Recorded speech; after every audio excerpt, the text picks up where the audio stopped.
bombastic side eye, criminal offensive side eye.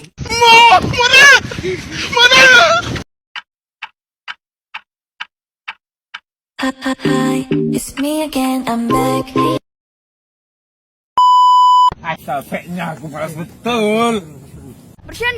Bercanda. Kenapa kamu yang kuasai bumi kah? Memang Mbak nggak bingung? Semua manusia di muka bumi ini bingung, Mbak. Nanti nggak bingung kalau udah di surga. Kamu nanya.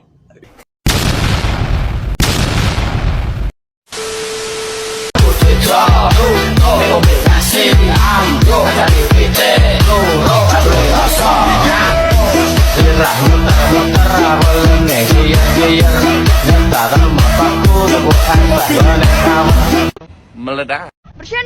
Bercanda. Hai, kami dari kelompok 6. Installing only goes so far when you've got a head start. 'Cause we can stay at home and watch the sunset.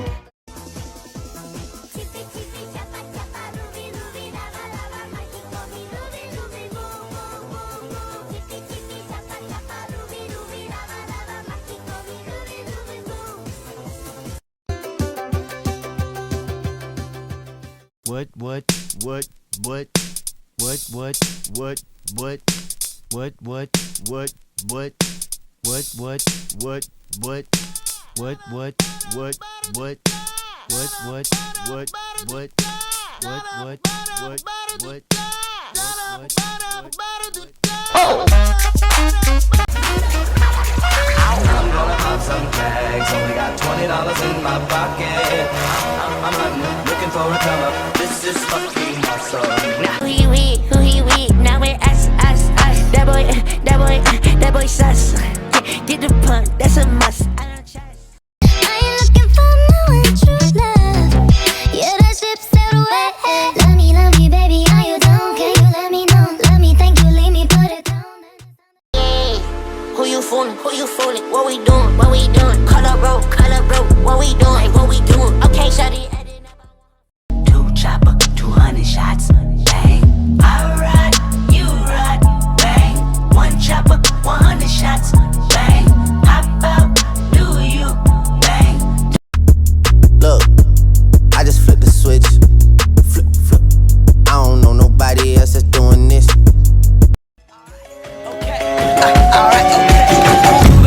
This is the moment, tonight is the night. We'll fight till it's over, so we put our hands up like the ceiling can't hold us.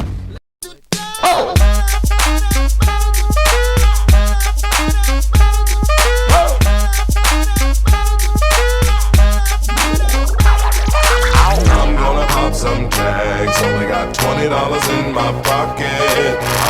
I'm hunting, looking for a come up. This is fucking awesome. Kerajaan Mataram Islam. Berdirinya Kerajaan Mataram Islam dimulai ketika Panembahan Senopati atau Danau Sutawijaya membantu Sultan Hadiwijaya atau Jakatincir mengalahkan Arya Penangsang. Sutawijaya merupakan putra dari Ki Ageng Pemanahan, salah satu orang kepercayaan Sultan Hadiwijaya. Pada awal abad ke-16, Sutawijaya dan Ki Ageng Pemanahan membantu Sultan Hadiwijaya dalam menumpas pemberontakan Arya Penangsang di Demak. Setelah mampu menumpas pemberontakan, Sultan Hadiwijaya memilih mendirikan kerajaan baru bernama Kerajaan Pajang yang berpusat di sekitar Surakarta. Masa kejayaan Kerajaan Mataram Islam. Kerajaan Mataram Islam mencapai masa kejayaan pada masa pemerintahan Sultan Agung Hanyakra-Kusuma pada 1613 hingga 1645 Masehi. Sultan Agung mampu memperluas wilayah kekuasaannya di Jawa.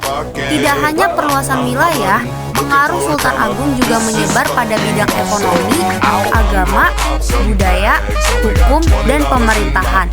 Pada bidang ekonomi, Sultan Agung memberikan tanah kerajaan kepada petani dan membentuk forum komunikasi sebagai binaan. Sultan Agung juga menerapkan pajak yang tidak membebani rakyat. Pada bidang pengembangan agama Islam, Sultan Agung menerapkan aturan sesuai hukum Islam di Mataram Islam.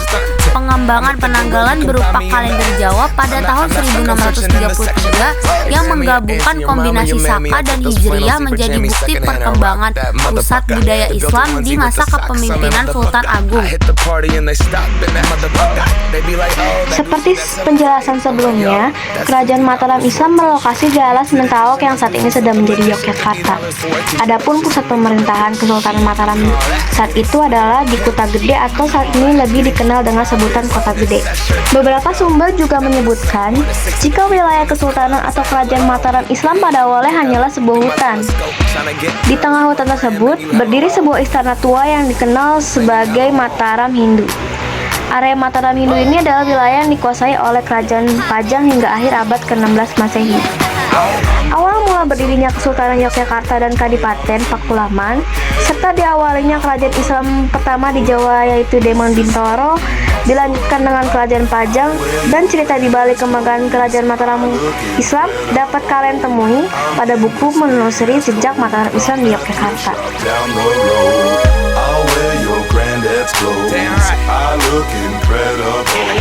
Runtuhnya Mataram Islam runtuh dimulai dari kekalahan Sultan Agung dalam merebut Batavia. Akibat kekalahan tersebut, perekonomian Mataram Islam semakin melemah karena banyak penduduk Mataram Islam dikerahkan untuk keperluan perang. Setelah Sultan Agung wafat, ditunjukkan susunan Amangkurat I, putra Sultan Agung yang kemudian menjabat Raja Mataram Islam. Keraton Mataram Islam kemudian dipindahkan ke Pleret. Setelah Amangkurat I wafat, ditunjuklah Amangkurat II yang pada saat itu mengalami kemunduran akibat pengaruh VOC.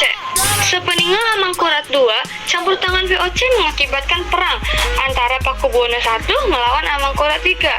Kemenangan Pakubuwono I membuat wilayah Mataram Islam terpecah dan mulailah era dinasti Pakubuwono di Mataram. Atas pengaruh Belanda, Mataram Islam terjadi konflik internal hingga puncaknya terjadi Perjanjian Giyanti pada tanggal 13 Februari 1755 yang membagi Mataram menjadi dua bagian, yaitu Kesultanan Ngayogyakarta dan Kasunanan Surakarta. Perpecahan ini mengakhiri masa kejayaan Mataram Islam. Kerajaan Mataram Islam yang merupakan salah satu kerajaan Islam tertua di tanah air tentulah memiliki banyak barang peninggalan. Barang peninggalan dari Kerajaan Mataram Islam selain menjadi situs atau sumber sejarah kepada para generasi di tanah air, juga bisa menjadi tempat wisata. Berikut ini merupakan beberapa sumber sejarah sekaligus peninggalan Kerajaan Mataram Islam yang masih bisa ditemui hingga hari ini. Yang pertama, karya sastra gending dari Sultan Agung. Yang kedua, adanya tahun Saka. Yang ketiga, adanya kerajinan perak. Yang keempat, adanya tradisi kalang obong. Adapun tradisi kalang obong ini sendiri ialah tradisi kematian orang kalang yang dilakukan dengan cara membakar berbagai peninggalan orang yang telah meninggal. Yang kelima, terdapat kuliner khas kue kipo. Kue kipo merupakan makanan khas masyarakat dari Kota Gede. Menurut beberapa orang, makanan ini telah ada sejak masa Kerajaan Mataram Islam berdiri. Yang keenam, terdapatnya pertapaan Kembang Lampir. Tempat ini merupakan tempat Ki Ageng Kemanahan melakukan pertapaan untuk menerima wahyu Kerajaan Mataram Islam. Yang ketujuh, terdapat Segara, Buana, dan Syuhbrata yang merupakan meriam-meriam peninggalan Kerajaan Mataram Islam. Meriam-meriam tersebut diberikan oleh Belanda atas perjanjian bersama Kerajaan Mataram Islam di masa kepemimpinan Sultan Agung. Yang kedelapan, terdapatnya berbagai puing-puing candi Hindu dan Buddha di aliran Sungai Opak serta di sekitar aliran Sungai Progo. Yang kesembilan, terdapatnya batu datar yang berada di Lipura. Lokasi Lipura tidak jauh dari barat daya kota Yogyakarta.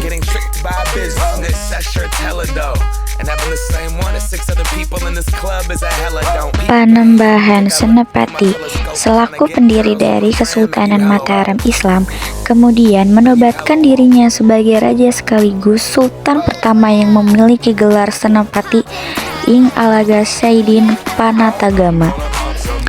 Panembahan Senopati wafat pada tahun 1061 dan dimakamkan di Kota Gede, Yogyakarta.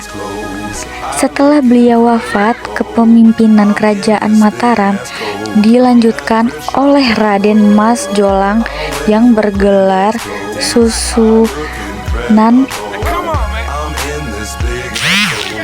Berikut merupakan urutan pemegang tahta Kerajaan Mataram Islam. 1. Panembahan Senopati atau Sutawijaya. 2. Prabu Honyak Roati atau Raden Mas Jolang. 3. Adipat Murtoputro. 4. Sultan Agung Prabu Hanyokrokusumo atau Raden Mas Rangsang. 5. Amangkurat 1. 6. Amangkurat 2. 7. Amangkurat 3. Di lokasi ini, para wisatawan bisa menikmati wisata rohani sekaligus wisata budaya. Di tempat makam para raja-raja Mataram yang sering dijadikan sebagai destinasi ziarah ini, Anda akan menemukan makam dari raja pertama Mataram Islam, yaitu Danang Sutawijaya atau lebih dikenal dengan nama Panembahan Senopati. Raja kedua ialah Mas Jolang atau Panembahan Hanyokroati yang kemudian disemayamkan di area pemakaman ini. Make it rotate. All my niggas blew up like a propane. All these R&B niggas be so lame. Got a sweet Asian chick, she gon' long man. You know man,